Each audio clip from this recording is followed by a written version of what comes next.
మెదక్ జిల్లా రామాయంపేట మున్సిపాలిటీలో ఆపరేషన్ సింధూర్ భారత త్రివిధ దళాల విజయంపై యావత్ భారతదేశానికి ఒక వరం. వారికి ఈ దేశం జేజేలు పలుకుతుందని కులమతాలకు పార్టీలకు అతీతంగా మన వీర సైనికులకు సంపూర్ణ మద్దతు అభినందనలు తెలుపుతూ రామాయంపేటలో భారతీయ జనతా పార్టీ నాయకులు కార్యకర్తలు భారీ సంఖ్యలో పాల్గొని పట్టణంలోని పురవీధుల గుండా రాజేంద్ర నగర్ మీదుగా సిద్దిపేట చౌరస్తా వరకు తిరంగ యాత్ర ర్యాలీ నిర్వహించారు. ఈ కార్యక్రమంలో భారతీయ జనతా పార్టీ మెదక్ జిల్లా అధ్యక్షులు వాల్దాస్ మల్లేష్ గౌడ్, రాష్ట్ర కౌన్సిల్ సభ్యులు రాములు, జిల్లా సీనియర్ నాయకులు గడ్డం శ్రీనివాస్, మండలాధ్యక్షులు నవీన్, పట్టణాధ్యక్షులు అవినాష్ రెడ్డి తదితరులు పాల్గొన్నారు.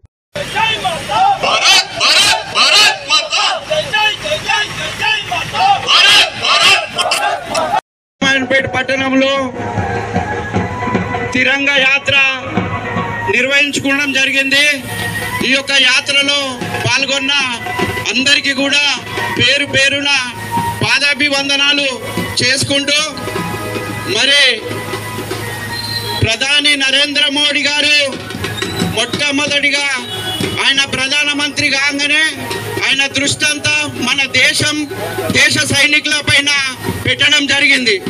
మరి దాడి గతంలో ఎప్పుడు కూడా జరగనటువంటి ఒక ఉగ్రదాడి.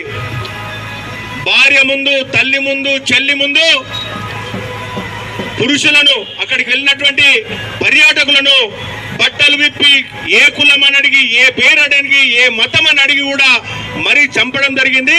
ఇంత దారుణమైనటువంటి ఉగ్రదాడి ఎప్పుడు కూడా జరగలేదు.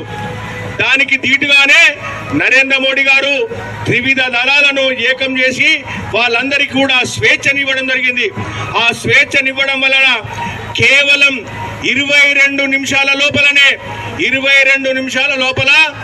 9 ఉగ్ర స్థానాలను మట్టు పెట్టడం జరిగింది.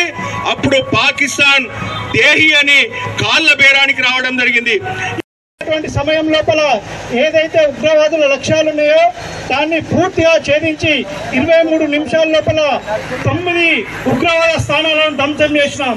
అదేవిధంగా 11 ఏరోప్లేన్ దిగేటువంటి స్థలాలను ధ్వంసం చేశాం. ఇది భారత్ యొక్క పరాక్రమం, భారత్ యొక్క యుద్ధ నీతి.